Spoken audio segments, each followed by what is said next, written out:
धन धन सतगुरु तेरा ही आसरा। सतगुरु जी की प्यारी साथ संगत जी, अब सभी ने अपने ध्यान को एकाग्रत करते हुए पूज्य गुरु जी के अनमोल वचनों को श्रवण करना है जी। धन धन सतगुरु तेरा ही आसरा।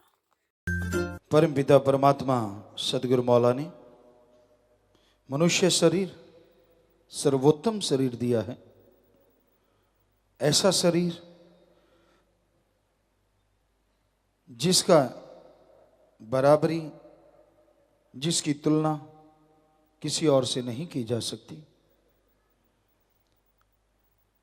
और ये शरीर में जीवात्मा रहते हुए अगर परम पिता परमात्मा का नाम जपे, सुमरन करे, तो आवागमन से मोक्ष मिले, जन्म मरण से मुक्ति मिले और वो तमाम खुशियां हासिल करे जो मनुष्य शरीर के लिए मालिक ने मुकर्रर की हैं। इंसान चाहे तो इंसान से भगवान तक का सफर तय कर सकता है, पर यह तभी संभव है अगर इंसान अल्लाह वाहिगुरु राम का नाम जपे। मालिक का नाम जपना किसी और जोनी के लिए संभव नहीं है। 84 लाख जोनियां हैं, इनमें रहते हुए जीवात्मा भक्ति इबादत कर सकती है तो काल महाकाल की। जिसने ब्रह्मा जी, विष्णु जी, महेश जी को बनाया है, सभी देव फरिश्तों को बनाया है, उस ओंकार, उस Waheguru God, supreme power God को सिर्फ और सिर्फ मनुष्य ही देख सकता है, मनुष्य ही उसकी भक्ति कर सकता है और किसी के लिए संभव नहीं है। कई बार ये बात आती है,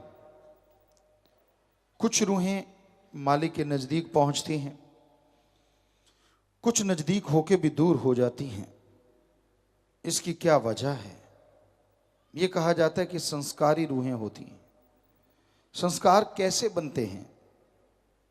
क्योंकि और जन्म में तो मालिक की भक्ति हो ही नहीं सकती।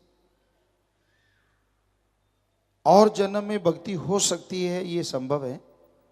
आपको बोला काल महाकाल त्रिलोकी नाथ की भक्ति, पर कोई भी जीवात्मा किसी भी शरीर में रहते हुए पिछले जन्मों में अगर भक्ति करती है, चाहे वो त्रिलोकी नाथ की ही क्यों ना हो, पर वो जीवात्मा तो यही सोच के करती है कि मेरा मालिक है, परमपिता परमात्मा है। क्योंकि सभी पक्षी, सभी पशु, सभी पेड़ पौधों में ऐसा नहीं पाया जाता। तो जो भी उन जोनियों में रहती हुई आत्मा मालिक की भक्ति करती, चाहे वो काल महाकाल की ही क्यों ना हो, तो उस भक्ति का अच्छा फल उसके संस्कारों में लिख दिया जाता है। तो जन्मों जन्मों की गई भक्ति अच्छे संस्कार कहलाते हैं और वो जीवात्मा मालिक के अति करीब पहुंचती है। इस जहान में, उस जहान में परमानंद लज्जत खुशियां लेती रहती है। और कई बार होता है, इंसान ऐसा लगता बड़ी सेवा करता है, परमात्मा का नाम भी जपता है, लेकिन बाद में वो आदमी इतना भटक जाता है, इतना दूर चला जाता है कि सत्संग में नहीं आता, लोगों को राह दिखाने वाला कि मेरे को चमत्कार होता है, कदम कदम पे मालिक मुझे बताता है, ये है, वो है, फलां है, और बाद में उसका पता ही नहीं चलता। वो इंसान भगवान को तुच्छ समझने लगता है।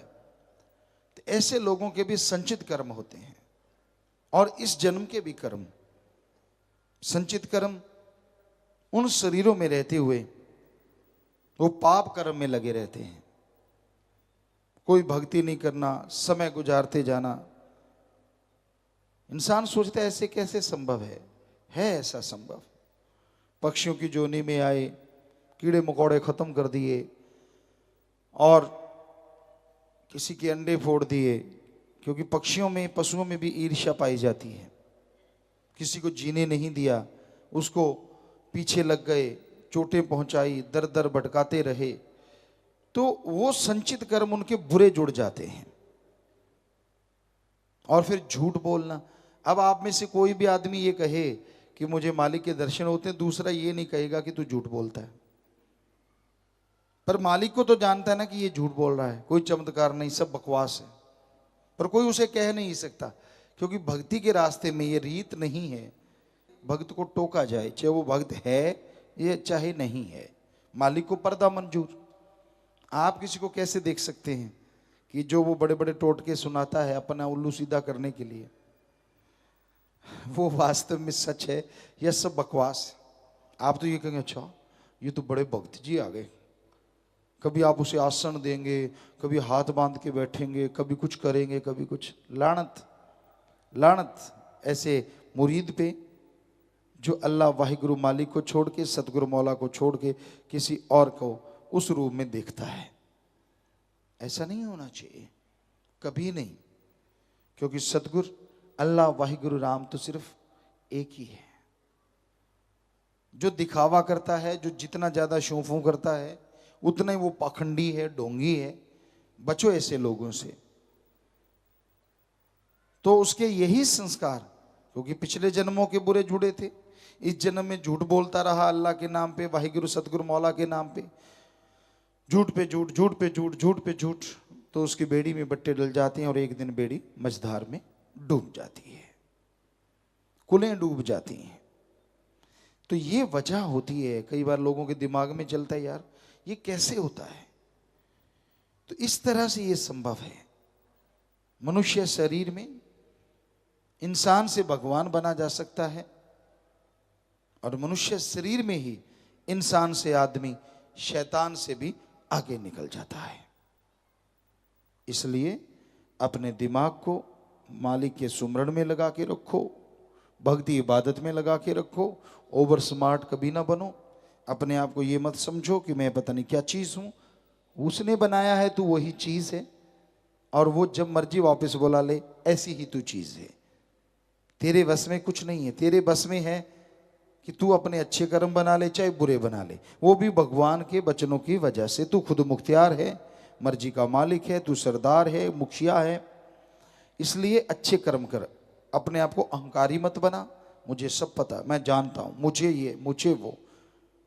कभी भी डायरेक्ट इनडायरेक्ट अल्लाह वाहिगुरु राम की निंदा ना करो, क्योंकि वो अपनी बेड़ी में बट्टे डालने के बराबर है। उपमा करो मालिक की, उसकी भक्ति की, सतगुरु अल्लाह वाहिगुरु राम की, क्योंकि उसकी उपमा जो वाहिगुरु की उस्तत करते हैं, मालिक उन्हें अंदर बाहर कोई कमी नहीं छोड़ते। इसलिए उस ओम, उस राम, अल्लाह वाहिगुरु ईश्वर की हमेशा भक्ति करो, इबादत करो, सुमरन करो, भला मांगो सबका। कभी अपने आप को मन के हाथों मजबूर ना करो। मन भक्ति मार्ग पे चलने, वो कहे बन जा सोना। अभी मौका होता उसी टाइम कोई ना कोई पेचा चला देता है। पतंग उड़ाया करते थे हम लोग। राजस्थान के उस एरिया में कोई पतंग उड़ाना नहीं जानता था। 1972-73 की बात है। तो हम पंजाब में आए, देखा लोग पतंग उड़ा रहे हैं, एक दो को बनाते देखा। मालिक ने रहमत की, हमने भी जाके वहाँ पतंग बनाए। सारा गांव इकट्ठा हो गया, ये क्या बन रहा है। और उससे उड़ाया गया तो फिर तो गांव में पूरा शोर मचा कि ये क्या चीज़ है जो उड़ रही है। तो कहने का, और फिर उसमें बच्चे उड़ाना सीख गए, फिर पेचा डालते, एक दूसरे का पतंग कट जाता। तो वैसे ही मन ऐसी जालिम ताकत है, जब आप रूहानियत के रास्ते पे स्मूथ जा रहे हैं, लग रहा है कि आप मालिक की खुशियां ले लेंगे, बीच में ऐसी कोई ना कोई बल डालेगा, ऐसा पेचा डालेगा, आपकी पतंग कटती तो नहीं क्योंकि सतगुरु मौला का हाथ है, पर डिकडोले बहुत खाती है। तो इसलिए मन का पता ही नहीं किस रूप में प्रकट हो जाए, कोई पता नहीं किस रूप में आपको गिराना शुरू कर दे। तू तो है ही ऐसा, तू नहीं आगे जा सकता, तू तो बेकार, तू तो फला, तूने ये किया, तूने वो किया। जिसका सतगुरु मौला यार हो, जब यारी अल्लाह वाहिगुरु राम से लगाई है, तो इन बातों के चक्कर में पड़ना ही क्यों। कि ठीक है मैंने उसको सौंप दिया, मालिक तू जाने, तेरा काम जाने, अच्छे कर्म करूंगा, भक्ति करूंगा, सेवा करूंगा, तू रहमत करना। बस अपने आप वो रास्ते पे लेके जाएगा, जीते जी खुशियां दिलवा देगा, और मरणोपरांत संभाल जरूर करेगा जी।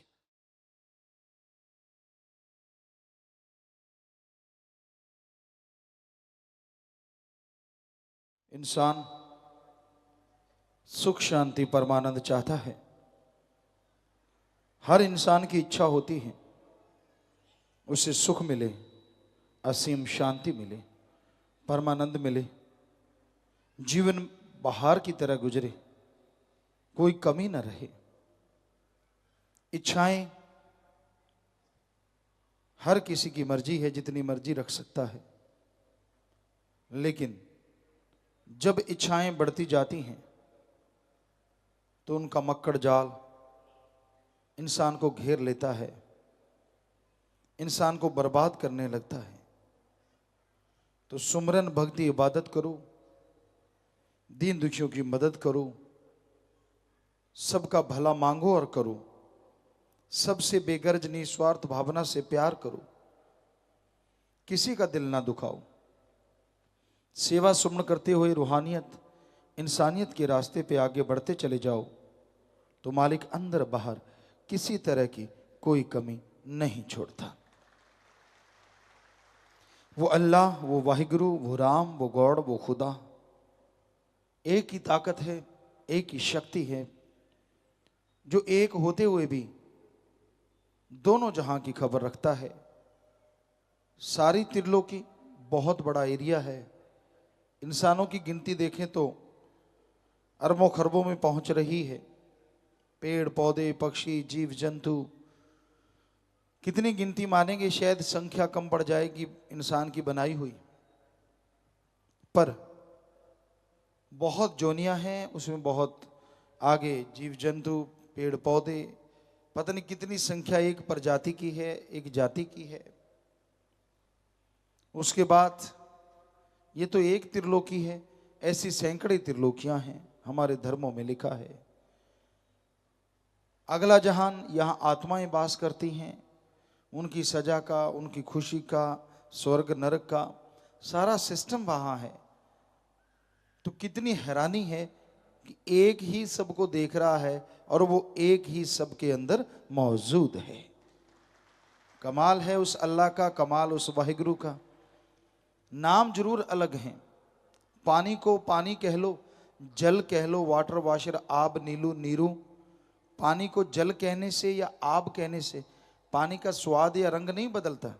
उसी तरह उस सुप्रीम पावर गॉड को अल्लाह, वाहिगुरु, राम, ईश्वर, भगवान, प्रभु, परमात्मा, कितने ही नाम दे दो, वो एक था, एक है, एक रहेगा। और वही एक ऐसी शक्ति है जो इंसान को तमाम खुशियां दे सकती है। उसका सुमरण करो, भक्ति इबादत करो, ताकि उसकी खुशियों से आप लबरेज हो सको। अंदर बाहर मालिक रहमो करम करें, अंदर बाहर से आपको माला माल करें।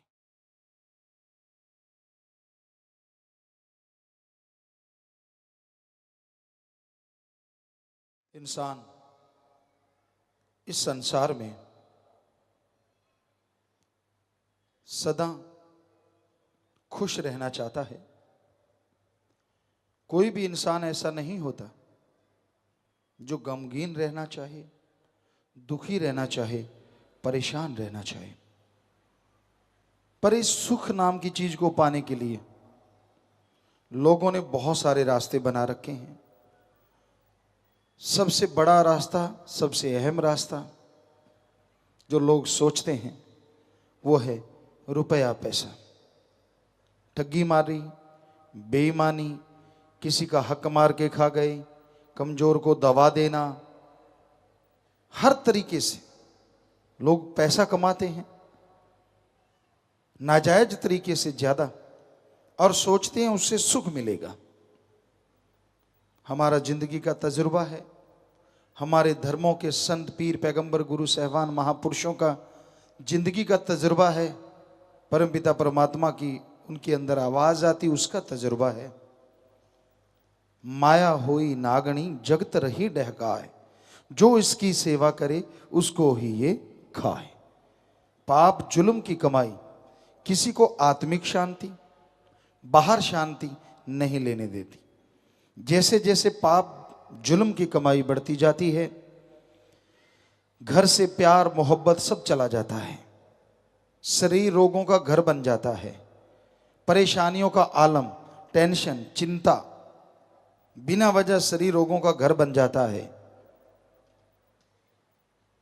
और इंसान बेचैन रहता है। ठगी, बेईमानी, भ्रष्टाचार की कमाई कभी किसी को आत्मिक शांति नहीं लेने देती। हाँ, पैसा कमाओ, जितने मर्जी अमीर बन जाओ, पर जो धर्मों में लिखा है, हमारे हिंदू धर्म में लिखा, कड़ा परिश्रम करो, मेहनत की करके खाओ। इस्लाम धर्म में लिखा, हक हलाल की रोजी रोटी खाओ। सिख धर्म में लिखा, दशा नौआंदी किरत करके खाओ। और ईसाई धर्म में लिखा, हार्ड वर्क करके खाओ। कमाई करने से कोई धर्म नहीं रोकता। जितनी मर्जी कमाई करो, जितने मर्जी अमीर बन जाओ, पर किसी का हक कभी ना मारो, कभी किसी का बुरा ना करो। सबके लिए मालिक से दुआ करो और सबका भला मांगो, तो मालिक आपका भला जरूर करेंगे। जो दूसरों का बुरा करते हैं, बुरा सोचते हैं, उनका भला नहीं होता। इसलिए जिंदगी में हमेशा याद रखिए, सबका भला करना है, सबके भले के अनुसार चलना है और अल्लाह मालिक वाहिगुरु गॉड खुदा रब से भक्ति इबादत करते रहना है कि मालिक मुझसे ऐसा कर्म ना हो जो किसी का दिल दुखे, मुझसे ऐसा कर्म ना हो जो कोई तड़फे, ऐसी हिम्मत दे, ऐसी शक्ति दे, सबका भला करूं। क्योंकि आप सबका नहीं, अपना भला करते हैं। सब कौन है? सभी धर्मों में लिखा है।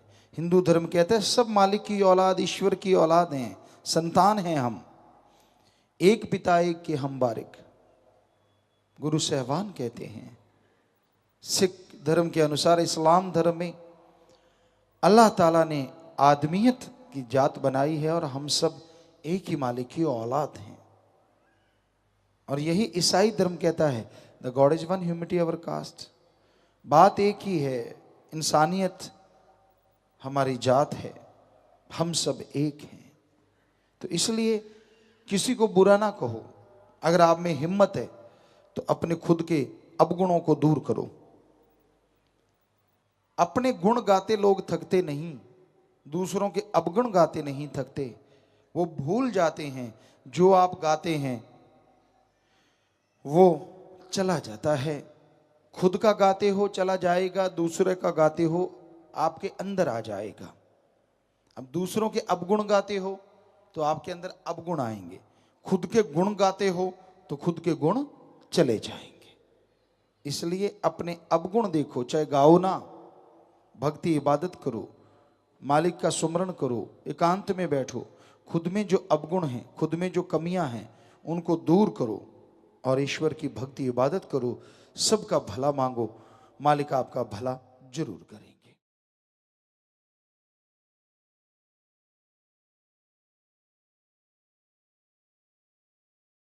परमपिता परमात्मा ईश्वर का नाम सुखों की खान है। जो लोग सुमरन करते हैं, भक्ति इबादत करते हैं, उनके दिलो दिमाग में आत्मिक शांति छाई रहती है। ईश्वर का नाम, अल्लाह वाहिगुरु गॉड खुदा रब का नाम इंसान को आत्मविश्वास देता है और उस आत्म बल के सहारे इंसान अपने गम, दुख, दर्द, चिंताओं से मुक्त हो जाता है। परमपिता परमात्मा का नाम जब इंसान लेता है, जब उसे बुलाता है, उसी समय से उसके दुख, दर्द, परेशानियां खत्म होनी शुरू हो जाती हैं। इसलिए ईश्वर का नाम नियमानुसार जरूर लिया करें। उससे आत्मिक शांति आएगी, अपने विचारों पे काबू पाना सीख जाएंगे और उसकी दया में रहमत को हासिल करके आप अंदर बाहर की तमाम खुशियां हासिल कर सकेंगे। जब तक इंसान सुमरन नहीं करता, मन हावी रहता है, इंसान का मन इंसान को बेचैन रखता है।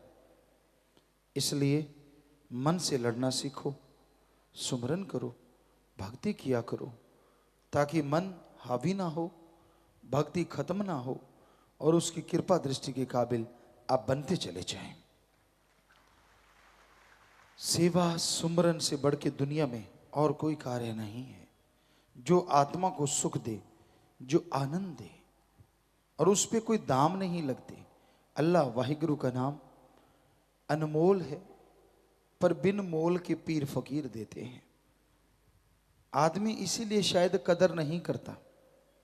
अरबों खरबों रुपया लगा हो, करोड़ों रुपए लगे हों, तो झट से शायद कदर करे कि मेरे इतना खर्चा हुआ, मेरे इतना खर्चा हुआ। लेकिन ईश्वर का नाम बेचा ही नहीं जा सकता, बिकाऊ नहीं है। वो तो बिना दाम के जीव को दिया जाता है। आगे जीव पे निर्भर है, इंसान पे निर्भर है कि उस नाम को क्या वो जिंदगी में स्थान देता है। सुबह शाम क्या वो भक्ति में बैठता है, और बैठता है तो कितनी लगन से, कितनी भावना से। क्योंकि आज का युग, बहुत से लोग ढोंगी हैं, पाखंडी हैं, दिखावा ज़्यादा करते हैं, ईश्वर की भक्ति कम करते हैं।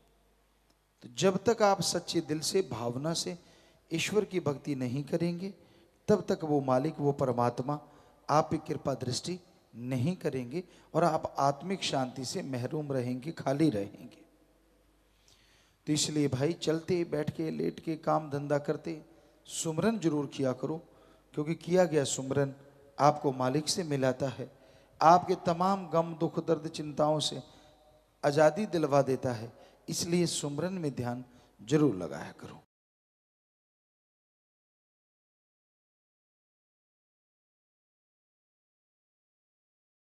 परम पिता परमात्मा कण कण में, जर्रे जर्रे में मौजूद है। ऐसी कोई जगह नहीं यहां वो मालिक ना हो। यहां भी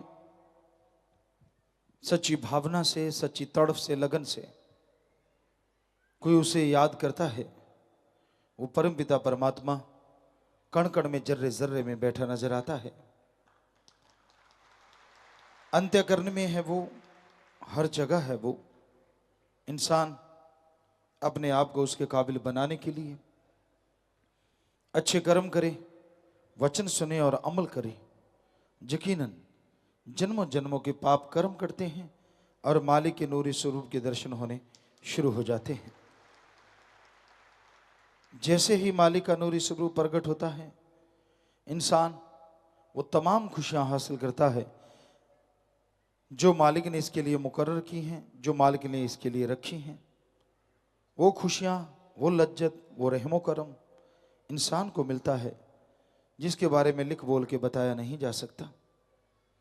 तो उस मालिक को पाने के लिए, परम पिता परमात्मा को पाने के लिए यह जरूरी है कि उसके नाम का सुमरन लगातार किया जाए, उसकी भक्ति इबादत की जाए। हर समय उसको याद रखो, हर समय उसकी भक्ति करो, तो वो मालिक, वो दया का सागर, रहमो करम का दाता जरूर खुशियां बख्शता है, जरूर दया में रहमत से आपको अंदर बाहर से माला माल कर देता है। इंसान खुद जब उसकी भक्ति नहीं करता, उसकी इबादत नहीं करता, तो अपने कर्मों का फल भोगना पड़ता है और अपने कर्मों की वजह से मालिक से दूर होता चला जाता है। दोष किसी को न दो, अपने कर्मों की तरफ निगाह मारो। जैसे आप कर्म करते हैं वैसा फल भोगना होता है। इसलिए बुरे कर्म ना करो, नेक भले कर्म करते हुए, सुमरन करते हुए आगे बढ़ो, ताकि मालिक की दया में रहमत बरसे और उसकी तमाम खुशियां आप हासिल कर सकें। तो वचन मानना, सुमरन करना, सेवा करना, ये एक भक्तजन का काम है। इस पे जरूर चलना चाहिए, दृढ़ता से, अणख के साथ, गैरत के साथ।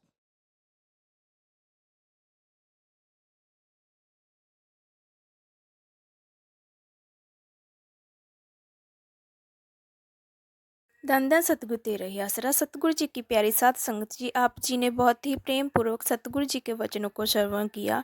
और अगर आप गुरु जी के और सत्संग सुनना चाहते हैं तो इस चैनल को लाइक, शेयर एंड सब्सक्राइब जरूर करें। धन धन सतगुरु तेरा ही आसरा।